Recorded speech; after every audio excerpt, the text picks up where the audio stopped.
Forgive them, Father, for they know not what they do. The Fighting Parson.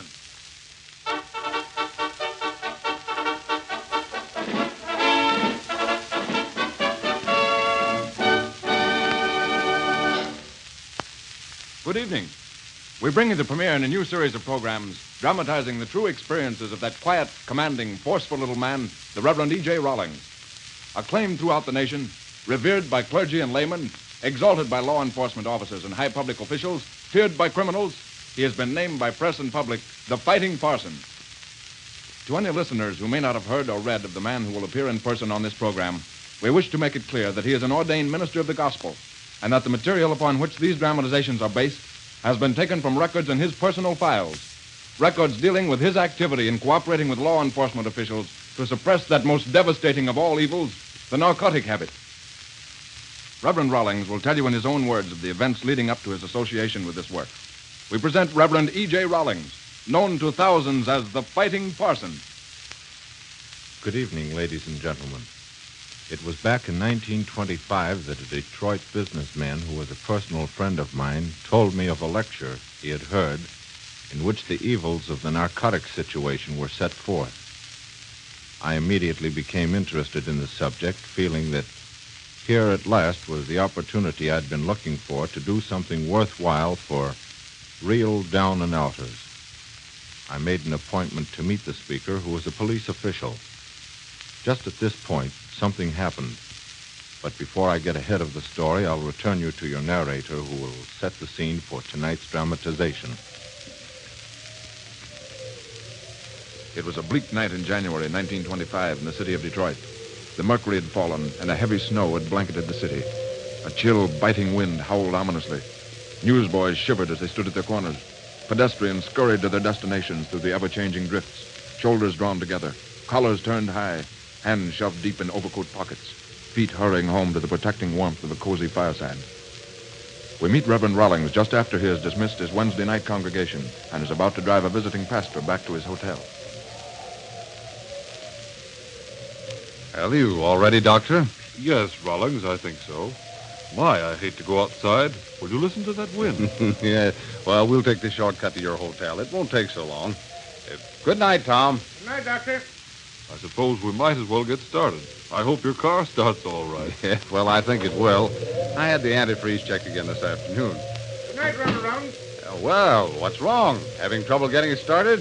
Oh, a little. It's all right now, though, I think. All right. Well, good night. Good night. Look out for the drift here at the side of the car. All right. There you are. Say, that wind is strong tonight. I say it is. It'll feel good to get inside again. I say, Rawlings, you have a nice place here. Well, thanks, Doctor. You know, I think sometimes that ministers' places are too nice. Why, I'm afraid I don't understand. Well, perhaps I'd have to talk a long time to make you understand just what I mean. But briefly, it's this. You know, sometimes I think we preachers have failed in not getting closer to humanity. Why, we preach the gospel to humanity. That's it exactly. We preach. But the Bible tells us that the Master went about doing good, helping blind beggars and sick people. Well, nowadays, we preachers entrench ourselves in big, costly churches and depend on people to come there and listen to us preach. I just wonder sometimes if we haven't about forgotten the unfortunate down-and-outer, the fellow who may feel out of place coming to our churches to worship. But the rescue missions take care of those who aren't regular church members. Yes, I know they do, Doctor. Some of the greatest satisfaction that I've experienced has come from the work I've done at the City Rescue Mission here in the past 15 years. But I still feel that we've got to find some way to... hey, here's the corner where I want to turn for the shortcut. I hardly recognize it with all this snow. Oh, then you believe we should go outside our congregations more, is that it? Yes, but... Well, what's that up ahead, an accident? Yes, it must be. No, it looks like that one car has crowded the other one over to the curb. Well... Look what are those men doing on the sidewalk? Well, what do you know? Will you look at those two men pounding that one poor fellow? Why, it's a holdup, that's what it is. I say, Rawlings, let's get up to the filling station at the next corner and call the police. Police nothing. They'll be gone by the time anyone can get here. I'm going over there. You're not going to try to stop here in the middle of the car tracks. You drive the car over to the side, Doctor. I've got to get over there. Well, now, really, Billings, I think you should... There's another one for you, sweetheart. Oh, no. Oh, not anymore. Stop it. Oh, stop it. You're killing me. Yeah? Well, that's what we would do if our rods wouldn't make so much racket. Come on, get up off the ground. Oh, I can't. Honest, I can't. Oh, leave me alone now, won't you? You got my money, and there's my car. Oh, please, please, I can't stand anymore. Oh, ain't that too bad? You can't stand anymore. But you can still squawk and holler for the bulls to come after us. So maybe a nice kick in the breadbasket will quiet you down a little. How does this feel? Hey, Slim, look out. Wait a minute, Chew. How does this feel? Oh, Budinsky, huh? And you knocked Slim out cold, didn't you? Why, you little shrimp. No, you don't. Why, you son of a... There's one you won't duck. All right, mister. You asked for it. Well, you're gonna get the old sure silent. Well, we'll see about that. Give me that gun. I'll give it to you. Right in the belly. Out! Out! Hey, let go! Let go, you're breaking my arm. That's what I will do if you don't drop that gun. Stop it. I'll get you for this. That's it. Stick your chin out. Ah! Yeah. Takes care of those two, all right. Now, how about it, fella? All right? Yeah, he's unconscious, the poor devil. No wonder. Rollins, what's happened to you? No, it didn't happen to me, Doctor. It happened to these two thugs here on the ground. But your eye, it's all swollen. No, my eye's all right. Now, listen, Doctor. I hate to run out on you this way, but I've got to get rid of these two men and get this other chap to the hospital. Do you mind driving on down to that filling station there and calling the ambulance? But the police... No, I don't want to wait for these fellas to come, too. Here comes a cab now. I'll get the driver to help me put this chap in the back seat of my car. You take him to the filling station, wait for the ambulance. You better not try to take him all the way to the hospital in the car. I'm afraid he's pretty badly hurt. Hey, taxi! Taxi! Well, what will you do with these men? Well, we'll load them into the cab and get them to police headquarters. Yes, sir. Well, what's the matter, buddy? What happened to these guys? They had a little accident, driver. Why, it's Reverend Rawlings. Yes, that's right, driver. Now, I want you to help me put one of these men in my car. It's across the street there. The other two we're taking to the police station in your cab. Yes, sir. I'll go bring your car over here. Yes, all right, Doctor. Then if you don't mind, you can take a cab the rest of the way to your hotel. I'll see you tomorrow.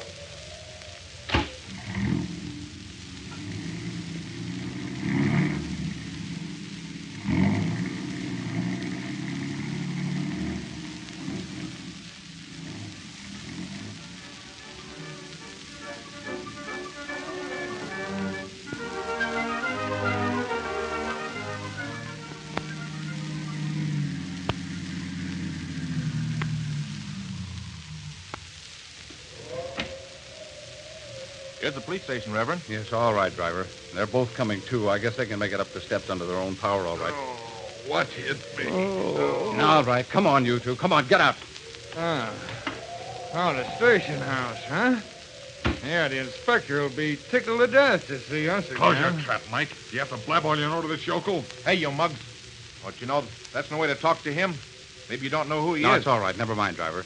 Just get his arm around behind him there like I have this one. We'll take them in all right. Yeah, that's what you said. Come on, Mike, run for it. Wait a minute. I wouldn't if I were you, Mike. Out! Get that fellow, driver. Get him. Got him. Got him. Come back here, you lug. Maybe I'm driving a cab now, buddy, but I ain't forgot my football days. Good work, driver. Good work. All right, come on now. Come on, let's get inside. Go with him.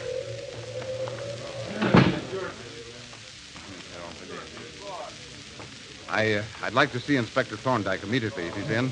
Well, sir, he's in, but I'm not sure you can see him right now. Well, just a minute. Here's my card. Will you take it into him, please? Tell him I'm bringing a couple of guests with me. E.J.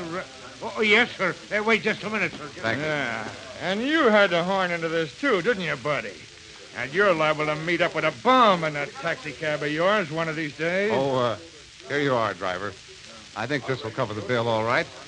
I want you to know that I appreciate your help. Oh, that's okay. I took your number down. You may be sure you'll get full credit for what you've done. Oh, gee, thanks. Well, good night. Good night.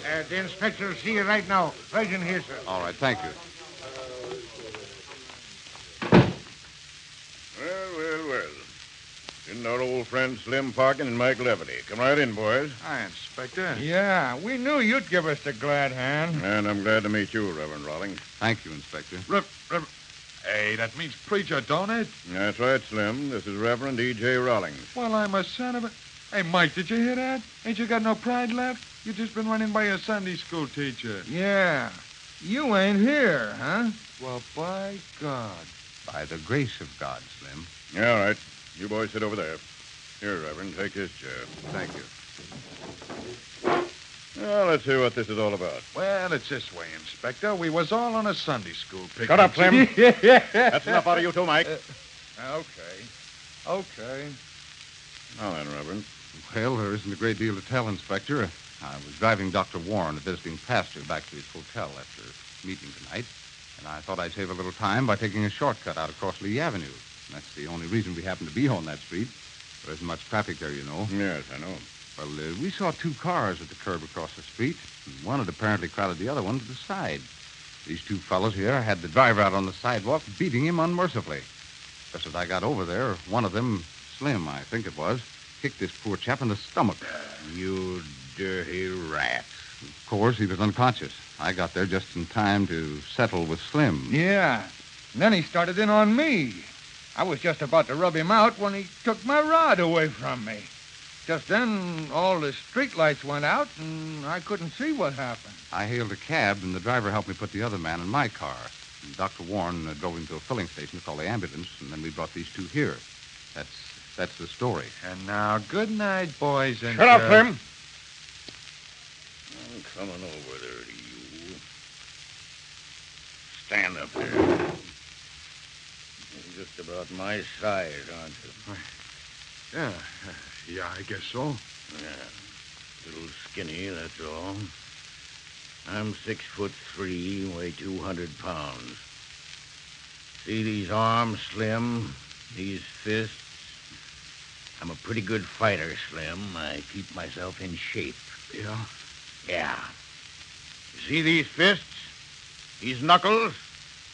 I wonder how you'd like for somebody to hold you while I slug you with that fist. Like you did that poor devil out in the snow. Oh. Sit down. Inspector Thorndyke. Yes. Reverend Rawlings? Yes, he's in my office now. 2 men are here, too. What? Thank you. He's dead, Slim. Dead? Gee. You're murderers now. You're not just panhandlers or stick-up men. You're murderers. Murderers. You know what that means, don't you? You know what they do to murderers? Yeah, I know. Don't keep saying it over and over again. I hear you. Murders, murders, murders. I have a full report ready for you on this, Inspector. Yeah, right, O'Donnell. You have the necessary information. Have a confession written out. I think I'll just have Slim sign it while he's here in the office. That's all. Yes, sir. Confession. I ain't gonna sign any confession. No, you ain't got anything on me. I think you'll sign it all right, No. Slim. No, I won't. You ain't got anything on me, I tell you. Haven't got anything on you. What about that poor devil out there in the snow? What about what Reverend Rawlings just said? You heard all that, didn't you? No. I better get a mouthpiece. Shut up, Slim. Mike. Yeah, a mouthpiece. Yeah, that's it. I won't say another word. You give me a mouthpiece. Get some crooked shyster lawyer in here to figure out a way for you to lie out of it? Oh, no. You managed to wiggle out of everything else we've had you up for, but not this time. You're going to get the long stretch for this. No, not the big house, not that. Hey, listen, Inspector, I tell you, it was this that I... Look out, Slim. Yeah. Oh, yeah. I ain't saying nothing. You just killed a man, Slim. Yeah. You didn't have any heart about it. You didn't do it mercifully. You got him out in the snow and the cold, out in the dark street where you thought nobody'd see you. No, really. Then you beat him, the two of you. Beat him with your filthy fists like the dirty yellow rats that you are. Beat him till he was so bruised and swollen that he couldn't see. And still you weren't satisfied, so you kicked him to death. Shut up! Here's the confession, Inspector. Lay it on the desk. Yes, sir.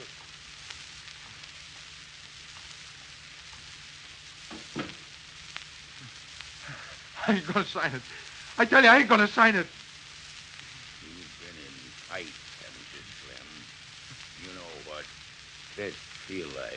Yeah. But have you ever been lying down flat on your back? Have you ever had somebody come along and kick you as hard as he could? You know what it feels like to have your insides busted up so they burn like you was on fire, like you had a belly full of red-hot coals? No. You know what it feels like to be bleeding to death inside? Stop it, Inspector. For God's sake, stop it. Well, if you don't know, Slim, how'd you like to find out? How'd you like to be kicked in the stomach like you did to that poor guy out in the snow? No, please. Please, Inspector, listen, let me go. Let me go. I'll sign a confession. I'll sign it. I'll do anything. I'll do anything you want me to, but don't do that to me. Don't do that to me. Sign it!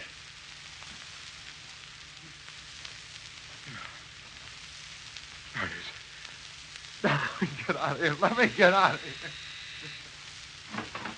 Yes, Inspector? Take these two away and lock them up. Yes, sir. All right, Slim. Come on, Mike. Me? Come on. Hey, listen, I ain't... Shut up, I'm Mike. not- Get out of here. Okay. Okay.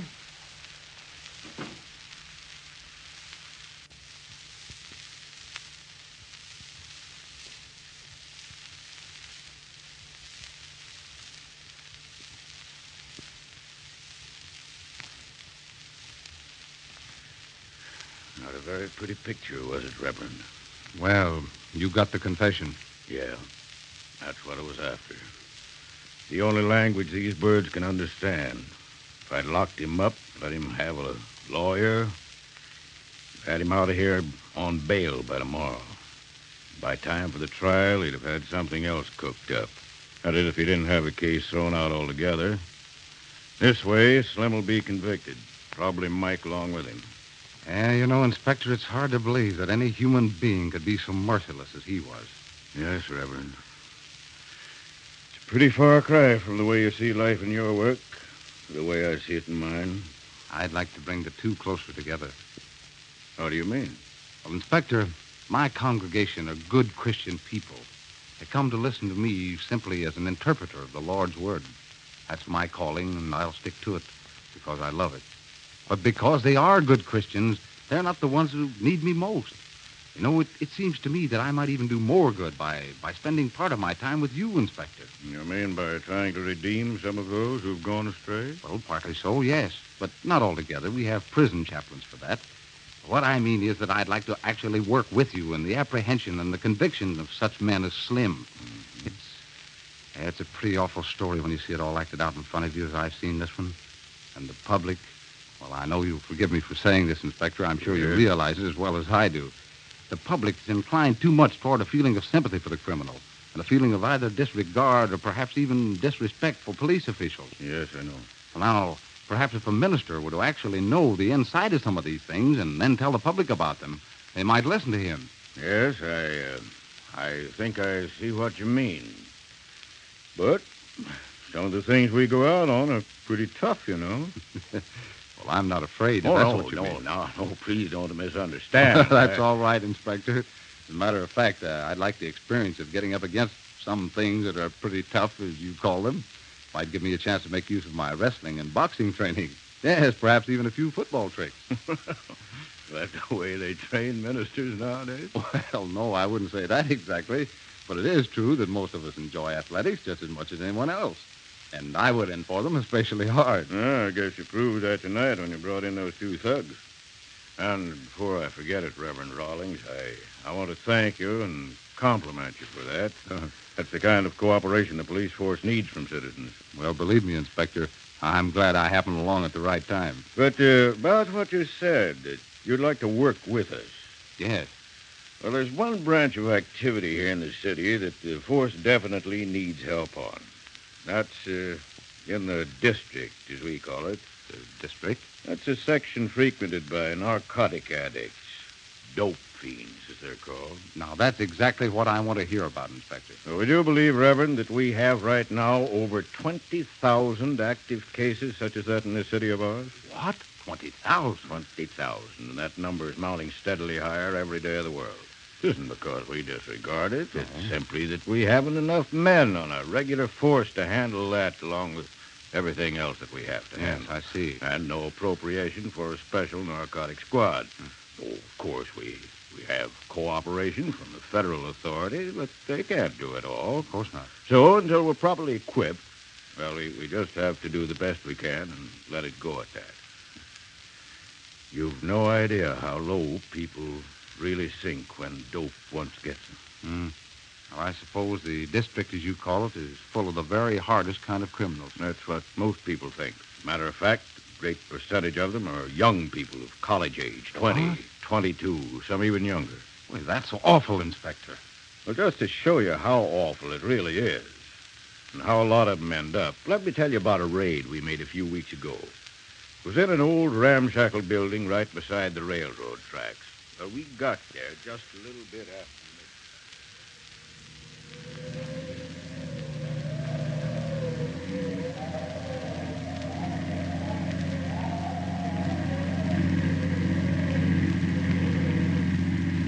That's the place. Right there beside the tracks. Better turn off your light, Sergeant. All right, Inspector. Stop as quietly as you can, a little this side of the building. Yes, sir.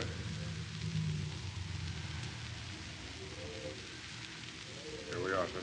Quiet, opening the doors now. Come on, O'Donnell. Front's boarded up. We'll all three go around to the back. All right, Inspector. You sure they don't have a lookout at the door? Not this late at night, no, sir. According to information, there's a wooden bar they drop across inside the door. I think we can pry it off all right with this crowbar. All right, here we are. Quiet now. Try the bar on the door, Sergeant. Okay. Come on, boys. Easy. It's coming all right. Now, once more now. Come on. That's it. Oh, blast the thing. Listen. Yeah, I don't hear anyone coming. I'll try the door. All right, Ben. Come on in. They're in a room upstairs, Inspector. Here are the steps over here. All right.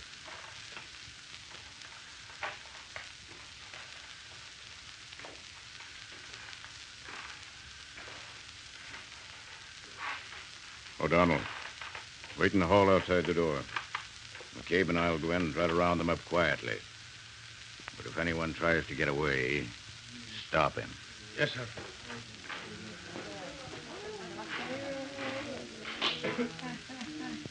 Here's the room they're in. Quiet now, quiet. I'll try the door.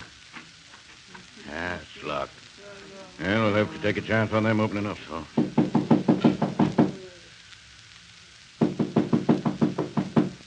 All right, come on. Open up in there. Come on, open up, I say. We'll break it down. All right, men. All together. Come on, boys. Give it to him. Come on. Get back there, you. All right, leave your stuff right where it is. Come on now, line up against the wall over there, all of you. Hey, look out. Don't try to push up.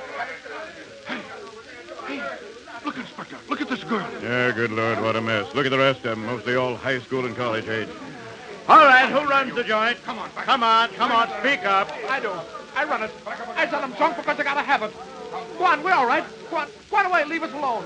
Go on away. Yeah, go away, all right, son, and we'll take you and your friends right along with us. Not me, you won't. You won't take me away because I'm... Stay with that window. McCabe, stop him.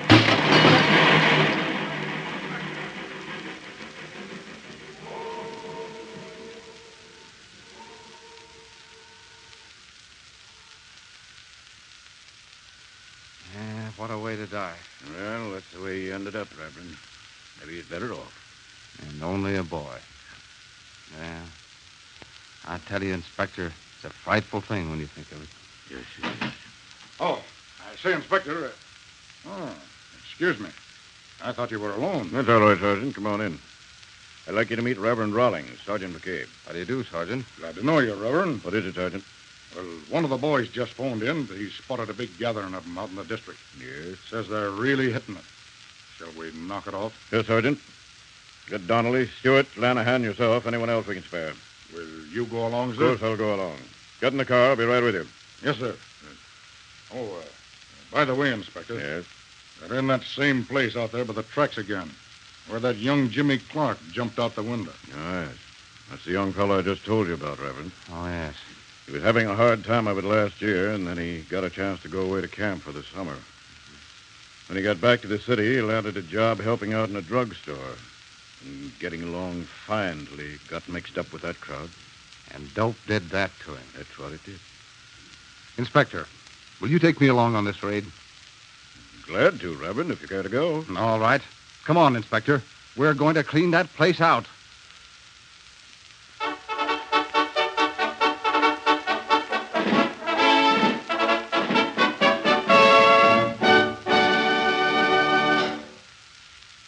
In this first episode of The Fighting Parson, you have heard in what manner the Reverend E.J. Rawlings first became associated with police work. And now, Reverend Rawlings, will you tell our audience what to expect next week? Next week, we will dramatize the first of a series of hair-raising experiences in the district itself. In this case, you will hear of how a dangerous underworld character, who was a wholesale dealer in morphine, upset our plans for his capture and nearly got me with a .45 automatic before I could get him with a pair of handcuffs. It is an exciting episode based upon actual facts. And among the highlights in this Fighting Parson series will be the detailed dramatization of Reverend Rawlings' harrowing experiences during the 2 months he lived in a colony of dope smugglers, posing as a dope buyer from Chicago. In an effort to convince our listeners of the genuineness of these stories, we have accepted the gracious offer of a distinguished personage, Circuit Judge James Cheneau of Wayne County, Michigan, to make a special trip to Chicago in order to tell you in his own words with what high esteem the citizens of Detroit regard Reverend Rawlings. Judge Cheneau. Good evening, ladies and gentlemen. Several weeks ago, my very good friend E.J. Rawlings mentioned to me that he'd been approached regarding a radio program in which his experiences would be dramatized. Now, I felt as he did, that in this way, perhaps more than any other, it could be brought home to the listening public more forcibly just what police officials have had to contend with as regards the traffic in narcotics. His experiences, as recorded here, are basically true, with, of course, the necessary dramatic liberties being taken. Now, I happen to be the prosecuting attorney of Wayne County during the action of the story you've just heard, so you may be sure that I know whereof I speak. Even if I did not personally know the facts, I could find them easily enough in the Detroit police files, newspaper files, and even at the federal office in Washington. E.J. Rawlings has been honored publicly in many parts of the country. He is an honorary member of the Association of Police Chiefs, which is in itself a mark of high distinction and recognition. And in our city of Detroit, he is respected, admired, and altogether held in the very highest regard by both officials and citizenry. I am especially glad that the public at large is to know, through the great medium of the radio, just what the Reverend E.J. Rawlings has accomplished.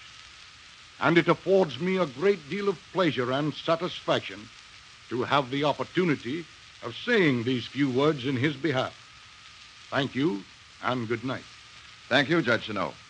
Tonight's dramatization was true, except for necessary dramatic liberties. Names were fictitious and characters were impersonated, with the exception of Judge Cheneau and Reverend Rawlings, who appeared in person. Reverend Rawlings was impersonated only during the dialogue. The cast included Norman Gottschalk, Hugh Studebaker, Ed Prentice, Frank C., Tom Post, Claire Baum, Ray Appleby, Jess Kirkpatrick, and Forrest Lewis.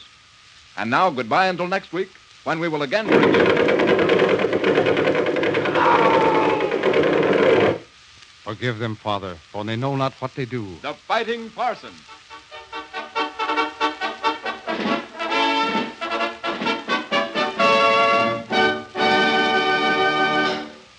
Your narrator is Olin Soule. This is the Mutual Broadcasting System. Your station is WGN, Tribune Square, Chicago.